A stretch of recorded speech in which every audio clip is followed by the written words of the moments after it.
So picture this. You've got a dusty corner in your garage or a spare room.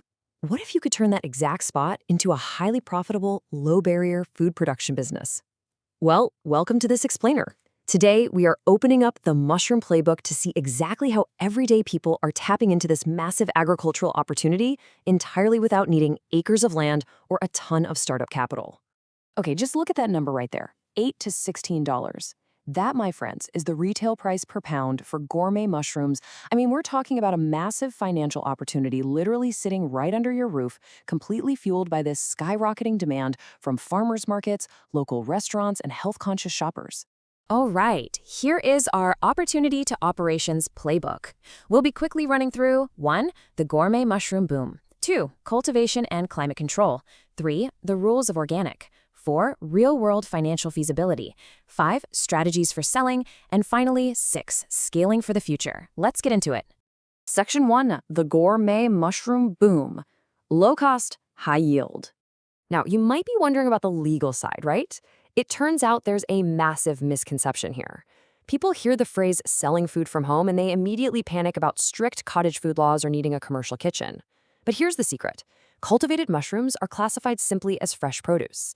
Unlike wild forage mushrooms, which are heavily regulated and almost always require a certified identification expert to avoid, toxic mix-ups, cultivated mushrooms totally bypass all that red tape. You're growing them indoors from a known, safe spawn, meaning they are incredibly easy to permit. Usually you just need a basic business license and you're good to go. So why actually start a mushroom farm? Well, it brilliantly solves some of the biggest headaches of traditional farming. You can get this whole operation rolling for just $200 to $800.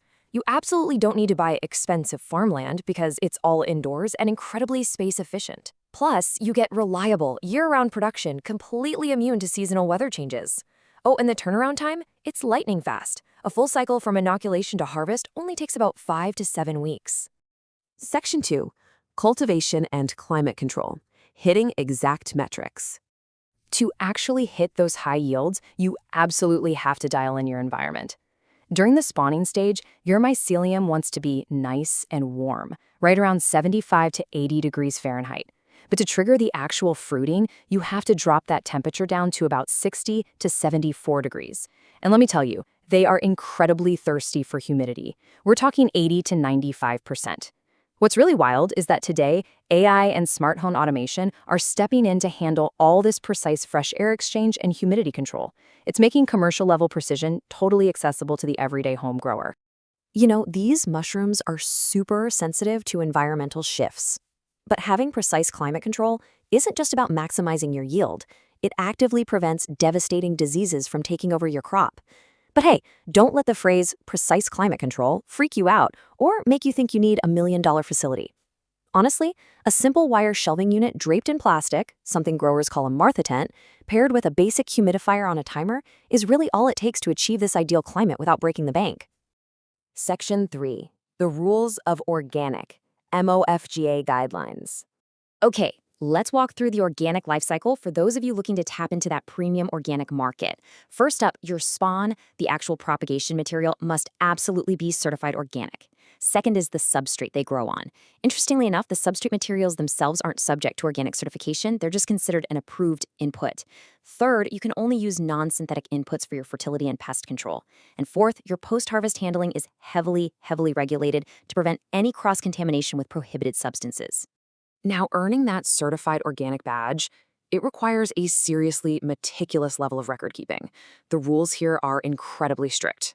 Just as an example, if you use chlorine in your post-harvest wash water, it is strictly capped at just 4 parts per million, and you have to follow it immediately with a freshwater rinse.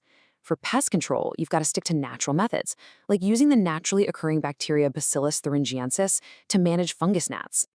And it gets even stricter when we look at your inputs. Any minerals you use, like gypsum, for example, absolutely must be naturally mined.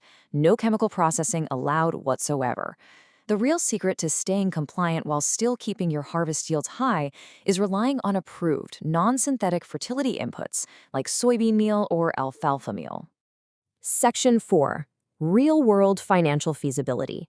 The Panda-Warhoger study. So, does this actually work in the real world? When we look at the data from an academic study out of Panda-Warhoger village in Indonesia, the results are frankly undeniable.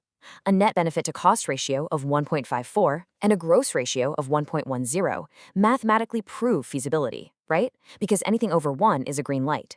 But check out that internal rate of return, 26.86%. That metric literally outpaces most traditional stock market investments, proving just how highly profitable a dialed-in mushroom operation really is. The researchers in this study actually plotted the mushroom business on a SWOT matrix, and guess what? It landed squarely in Quadrant 1.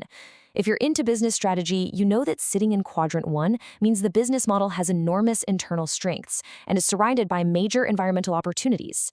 When a business sits right there, the textbook strategic recommendation is to deploy a highly aggressive growth strategy. So how did this specific village achieve all that? They use something researchers call the triple helix model. It's basically the ultimate local team-up. The farmers, the local university, and a highly popular local spot called Jijimaran restaurant all joined forces. The university provided the advanced technical expertise, the farmers cultivated the crop, and the restaurant stepped in to guarantee the purchase of the entire harvest. This is just a brilliant, real-world example of the absolute power of local partnerships. Section 5. Strategies for selling. Moving product.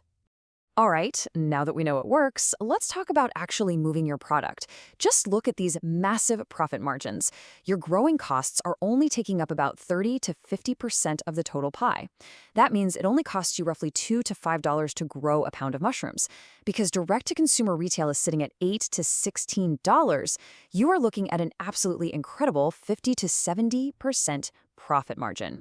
But to actually grab those margins, you have to play your sales channels right.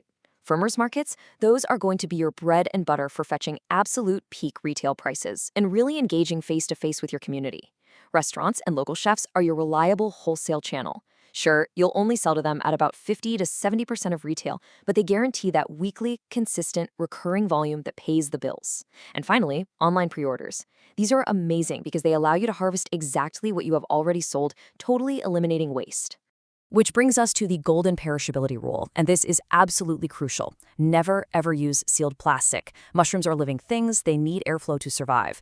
That's exactly why brown paper bags are the absolute industry standard. Honestly, a mushroom that doesn't sell by Tuesday is basically just really, really extensive compost at that point. That super short shelf life is exactly why dialing in those online pre-orders is vital to protecting your hard-earned profits. Section 6. Scaling for the future. From beginner to commercial supplier. If you are just starting out, we highly recommend beginning with blue or gray oyster mushrooms. Why? Because they are incredibly forgiving, they don't mind an imperfect environment, and they grow insanely fast. Do yourself a favor and save the premium, trickier, higher-priced varieties like lion's mane and shiitake for later once you have your daily processes completely and perfectly dialed in. Think of this as your expansion playbook. The biggest piece of advice? Don't rush it. Seriously, just master 5 to 10 fruiting bags first. Use that super small batch to perfectly dial in your humidity and your fresh air exchange. From there, you can smoothly scale up your operations to build a very comfortable $500 to $2,500 a month recurring income. I mean, you can easily push out 20 to 50 pounds a week in a standard garage without ever needing to build a massive commercial greenhouse. Which leaves us with this final provocative thought. With startup costs, this incredibly low, reliable year-round yields, and those massive profit margins we just looked at, what is actually stopping you from turning your spare room into a thriving, highly profitable farm? The playbook is quite literally right in front of you. Thank you so much for joining me for this explainer. I hope you're feeling totally inspired to get growing, and I'll see you on the next one.